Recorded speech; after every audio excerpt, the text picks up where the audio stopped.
What's going on, everybody? LK here, and today Johnny, also season 3, so we got to go through both, right?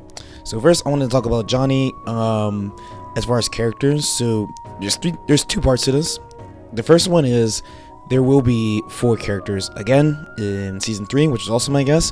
I think I might have actually called it with my wants for season 3 video. We'll see how that goes actually, but just like season 2, I'm hoping to see 2 returning characters, 2 brand new characters. Johnny is a great start. I think just for Evo announcements in general, they're gonna go for the hype. So last year, of course, was Bridget, pretty popular character. Johnny, also pretty popular character. Slayer would have been a good choice here too.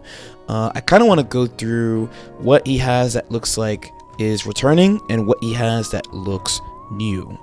So first, some normals. So here you see a 6K.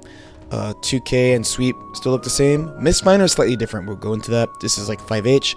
This kind of looks like Zweihander, but it looks a little different than before. Here it kind of looks like a 6H type angle. Still has Mistfinder and missteps. We see again the 6H, 5H, Mistfinder again. This looks like a new move. We'll look at that later.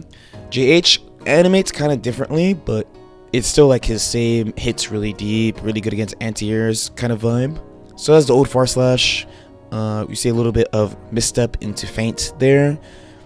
They showed us his throw, but they didn't really show us whether or not he can combo off his throw. Normally he has that available. So it has like the 2S. And as far as new stuff, a lot of it is around these cards. So typically, Johnny has been an XX, Exerd, and now Strive, right? So his normal system is he has these coins. It's like a limited resource. Usually, I think it's like 8 coins he's holding. And if he hits you with the coin, then his Mistfinder move levels up. So in XX, it would add like wall bounce on level 2. And then in level 3, he kind of does this multi-slashes. But in Exerd, he foregoes the multi-slashes and get these huge, super powerful, super fast slashes that cut through projectiles, has a ton of hit stun, has a lot of wall stick, and also makes his frame data better when he does pressure as well. So this time, like many characters that are returning, they are giving him a new system, it seems, where you see this card thrown, and then when he does Mistfinder, he cuts kind of through the card that he's throwing. Here you'll see it again, where he kind of just cuts through the card. There's no actual UI in this trailer, so we don't actually know what that means really, besides it just looks like his Mistfinder. It still upgrades, but in a different way. We don't know if there's a limit on the cards. The cards kind of float, where like in Exerd, he only has one version of the coin, and he kind of just tosses it out, where in ACR, he has like the normal coin, he has an up toss kind of coin, he has both. So that's going to be the main differentiator this time. I am definitely curious also on whether or not the cards being out also change his frame data in any way. Also, the move we just saw here with the kind of his Zweihander, so he always has this type of leaping move, but normally he does like a fire pillar, but in the trailer he throws a card. So I also again wonder what this new system kind of is. Thankfully we don't have to wait too long for this, but speaking of which, since he is the first character in season 3, we have to look at season 3 in general, because they showed us some stuff about that also yesterday during Evo Top 8. So yes, next let's talk about the season 3 battle update. So there's a couple of things we're going to be looking at. So there's new special moves. So this one is kind of troll. 6 characters are getting new moves out of the initial roster. They show off a couple of these with like Anji, Ram, and Faust. There's a new mechanic, Wild Assault, that costs burst. It's a core circle forward D, which is a lunging attack to the front, right? Pretty straightforward.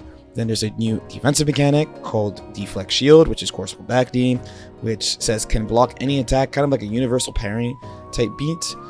They show a couple of examples here, along with major battle updates. So why did it say major? Well, I want to say December we had the 2.5. That's what we're kind of playing on now, season 2.5, and they were very specific with saying there were minor balance changes. Most characters got very small changes. Some of these changes affected them a lot, but some of them didn't really do that much. So let's take a look at each little thing we have here. So first this, so the new special moves, I'm really hoping that it's hey, we'll roll out new special moves for characters like once every couple of weeks type thing, and not like months for new moves. It kind of makes sense because as far as the initial roster goes, I mean, these characters have been out since like June 2021, right, where Asuka just came out. So it'd be kind of funny if they just gave Asuka some new broken ass move even though he's new and like we don't really know that much about him. So I'm not faulting them too much on this, but I'm also like, this is kind of weird. Like, I've never really personally seen this in a fighting game. Maybe if you play some other genre of game where they've done this,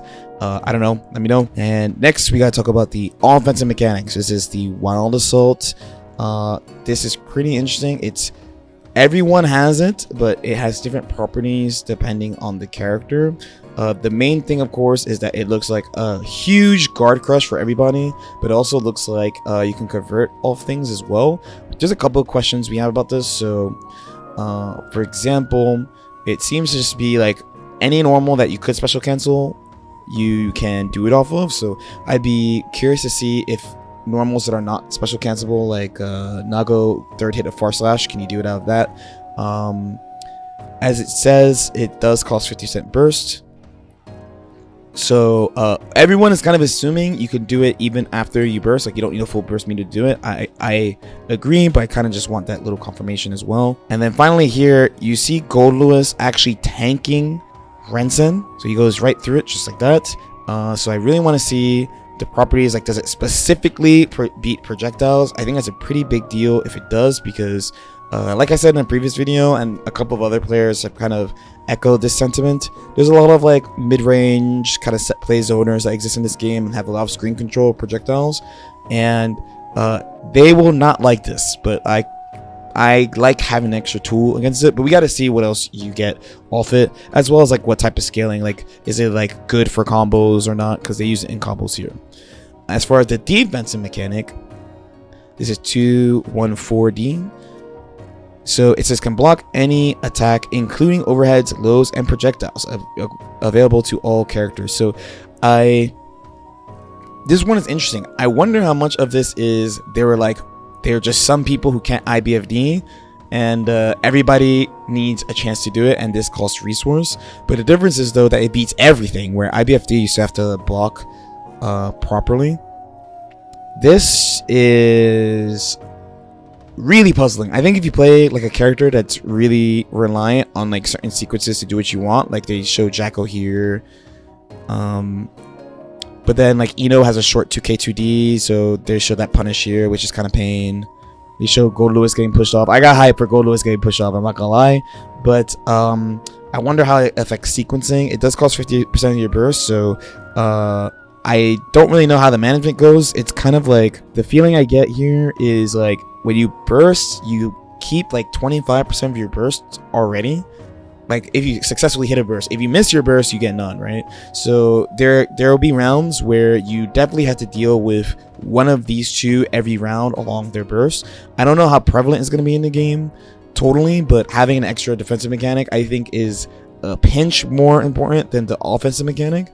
The offensive mechanic to me, I think maybe a thing more than anything else to help characters who may not convert well from far hits. That's honestly the main thing I'm looking for, plus maybe dealing with some full screen offense. But let me know what you guys think. They also announced things like new stages as usual. Alright, let me know what you guys think though. They showed other stuff like there's going to be 2 more stages, there's going to be more colors, there's going to be colors 13 through 15, 4 total characters like I said at the beginning, and the date August 24th. I don't really remember whether Johnny is August 24th or Season Pass 3 is August 24th or everything's on August 24th. Something is coming on August 24th, so we're looking forward to that, which means we'll have patch notes videos, impressions, all that fun stuff coming in the next honestly 10 days or so. Hopefully don't troll us and release the patch notes literally the day before. As usual, if you guys have any questions or comments, definitely feel free to leave them in the comment section below. Like and subscribe if you guys feel like it, and I'll see y'all next time. Peace out.